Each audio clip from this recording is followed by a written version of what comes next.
So as we continue to look at questions that Jesus asked in the Bible, I thought we'd think about the question, why are you so afraid? Now, in the reading that we've just heard, Jesus combines this with another question, do you still have no faith? And whilst there is a link between the two, it's the first one that I want to focus on this morning. Why are you so afraid? Fear, anxiety, trepidation, panic, foreboding, stress. Feeling afraid is an interesting thing, something we've all experienced, but it can have so many different levels of response and intensity. It can be caused by so many different things, or even nothing at all. And we all have different experiences of it. What I find fear-inducing will not be what you find fear-inducing. But we've all got memories of times when we have felt afraid. Perhaps you're feeling afraid right now. And if you knew the length of my sermon, you'd have cause to.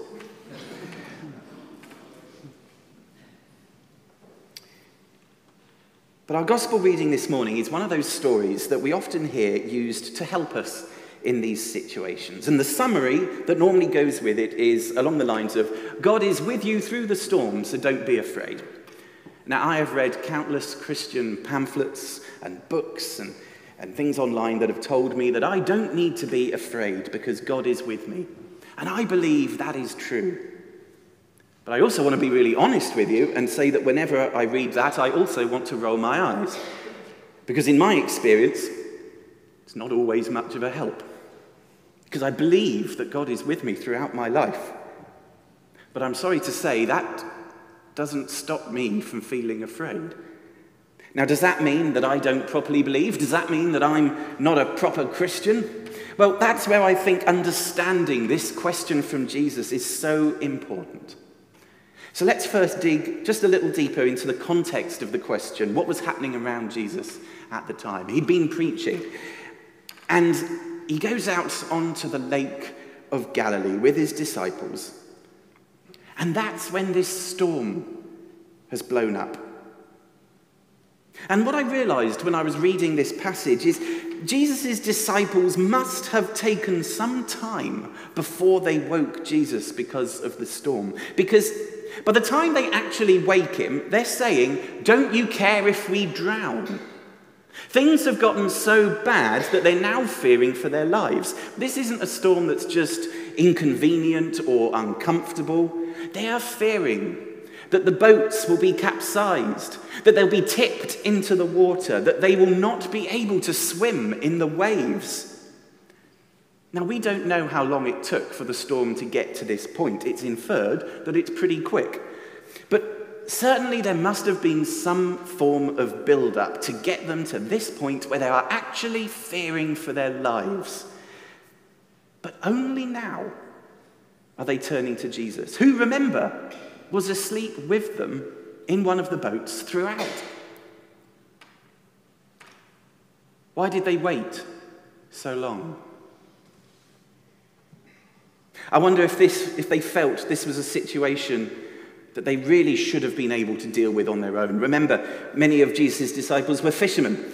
They'd have been used to sailing in storms, reading the weather conditions. One assumes that most of them could swim. Well, maybe they had a sense of pride, a sense that they were the experts in this sort of thing, and they had no need of the guidance and the support of Jesus. Maybe they thought they could ride this one out. I know from experience, when I get anxious about something, if I start to worry or fear, I can let things go really quite far wrong before I finally remember to turn to Jesus. Why do we do that? And you'll have realized I've assumed that we all do that. Why do we battle on in our own power? I wonder if we unintentionally think that we know what's causing the problem, we're the experts, we should be able to get ourselves out of it. Now, this question resonates particularly with me because, as you may or may not know, I have for some time suffered with anxiety. And if you've ever suffered from an anxiety disorder, you'll be aware that it can come and go, ironically, just like waves.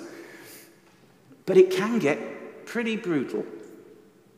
At its worst, for me, there were whole stretches of time, months where it seemed not a day would go by where I didn't experience a panic attack, an unusual sense of fear or dread deep down where I couldn't access it. It brought with it all sorts of physical symptoms, aches, tooth pain, shaking. If I liken it back to the gospel reading, I feel I was permanently in that state of fear, expecting to be swept overboard. That was quite a serious form of anxiety.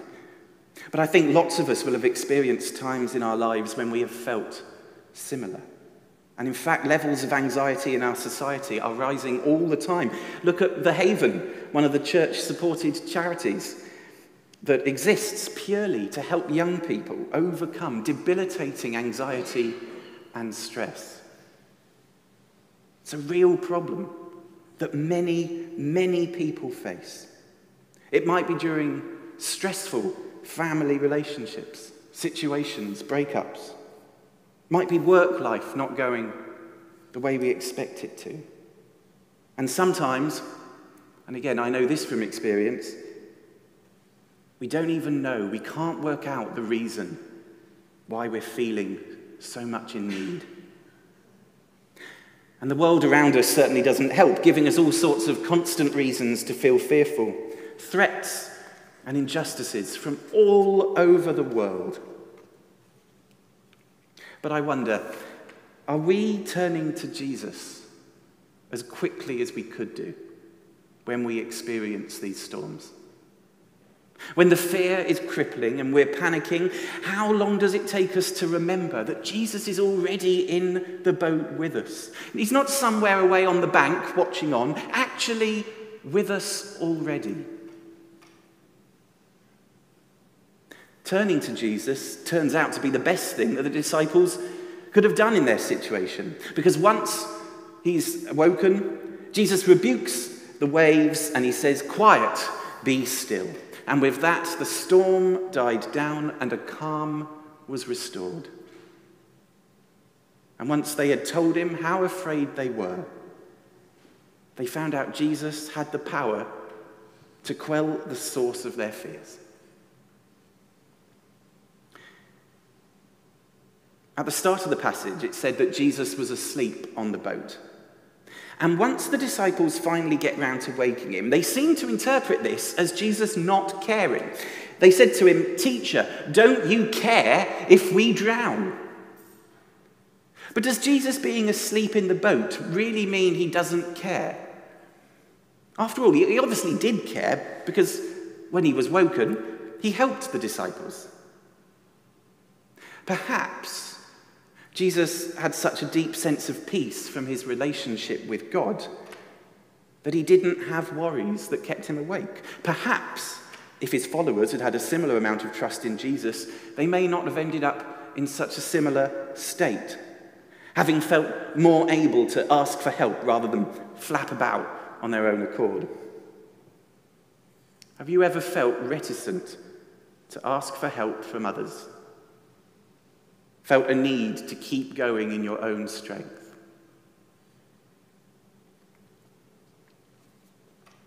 And it's after this immediate threat is over that Jesus asks the question we're looking at. Why are you so afraid?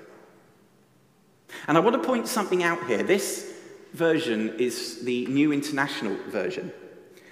Some other translations have a slightly shorter question because they don't have the word "so" in them. It just says, "Why are you afraid?" But I find the word "so" to be, so helpful. Because I think it can change the way we hear this question. It can move the emphasis a bit. Because if you emphasize the word "why" are you so afraid? then you might take that as meaning that you shouldn't be afraid at all, not even a little bit. But if you put the emphasis on the word so, why are you so afraid? You might hear something different. It feels kinder, friendlier, more caring. And it acknowledges that, of course, we're going to feel afraid from time to time in our lives, and sometimes very much so. But why have we let it get this bad? Did we have to? Could we have done something about it? Did we have to wait this long? You see, I don't think Jesus was actually trying to tell his followers off for feeling afraid. And I think sometimes this whole story can be misunderstood or oversimplified. And when I've heard this bit of the passage read aloud over the years, and Derek didn't do this, but I have heard it intoned with almost an anger, as though Jesus is really chastising his followers for having the gall to be afraid. But is that what we should be taking from this question? Why do we sometimes think that this statement is posed in an accusatory manner? Because there's nothing actually in the reading to suggest that Jesus meant it in this way. I have a theory. I think it might be because of the word rebuked.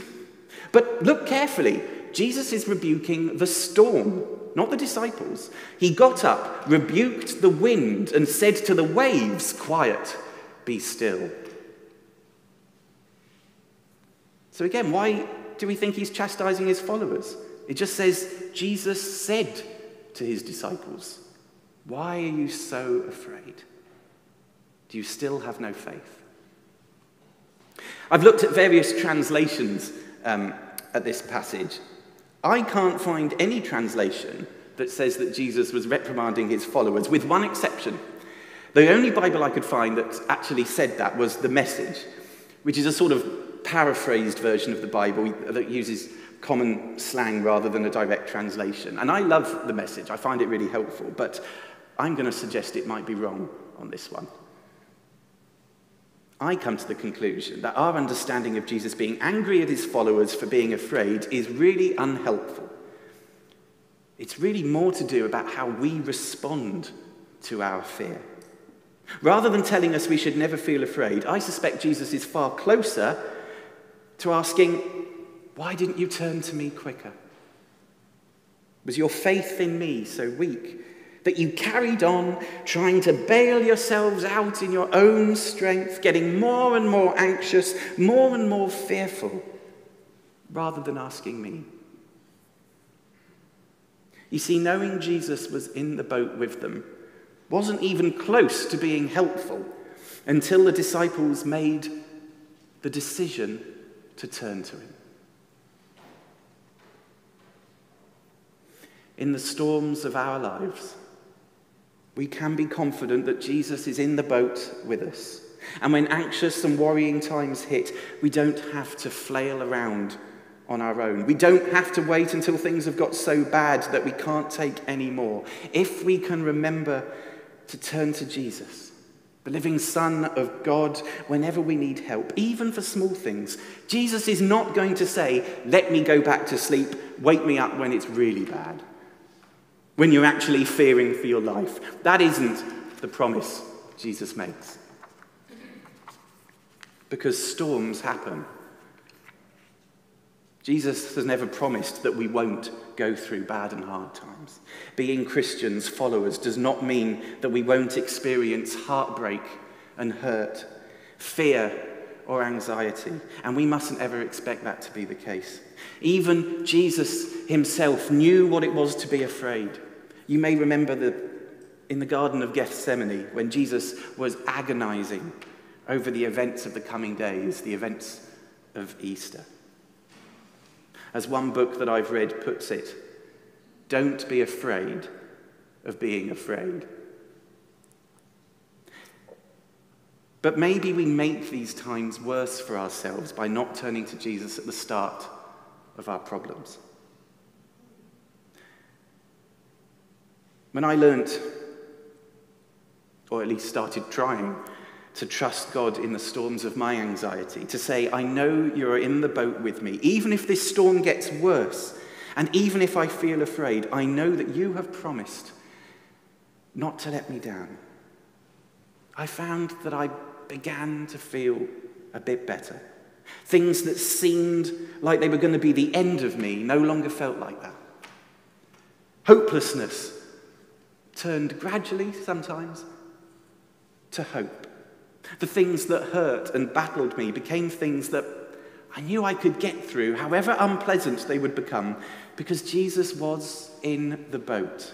And I had turned to him and said, I'm afraid.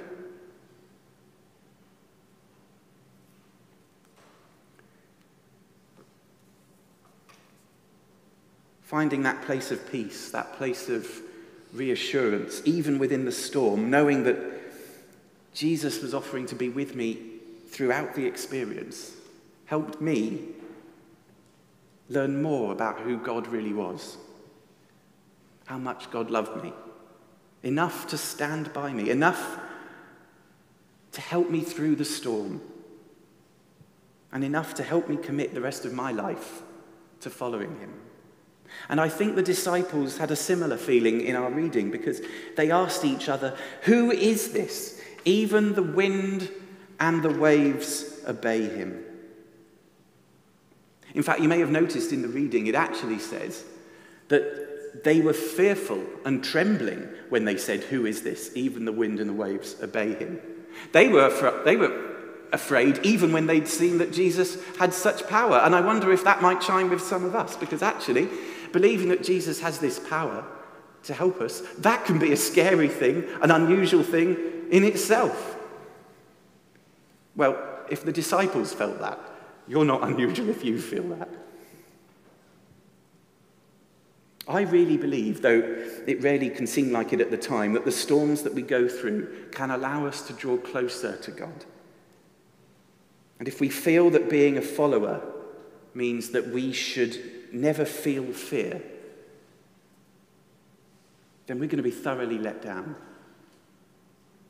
But if we remember that Jesus is in the boat with us throughout all of our lives, we can find that sense of peace, that reassurance and calm promised by God.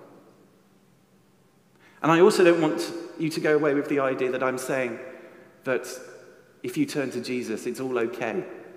Turning to Jesus might look different for each of us. Turning to Jesus might be accepting help from friends, family, medicine.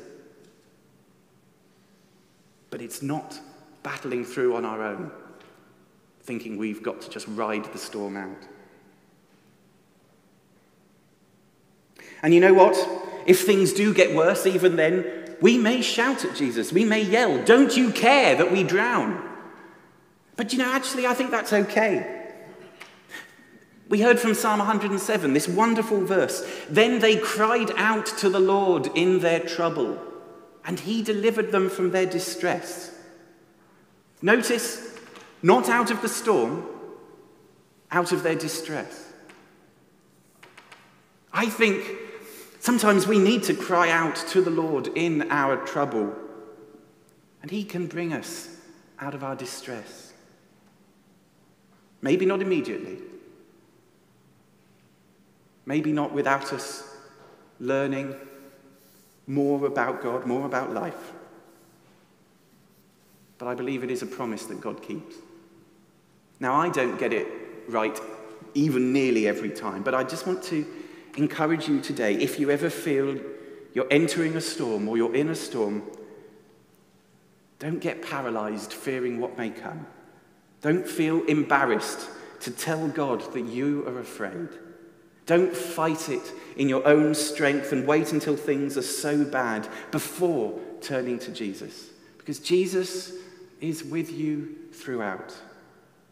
By turning to Jesus early, by trusting in Jesus, we can be confident that his power over all things, his steadfast grace and love for us, will be by our side throughout our trials and tribulations.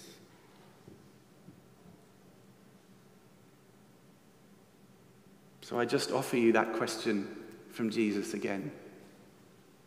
Why are you so afraid?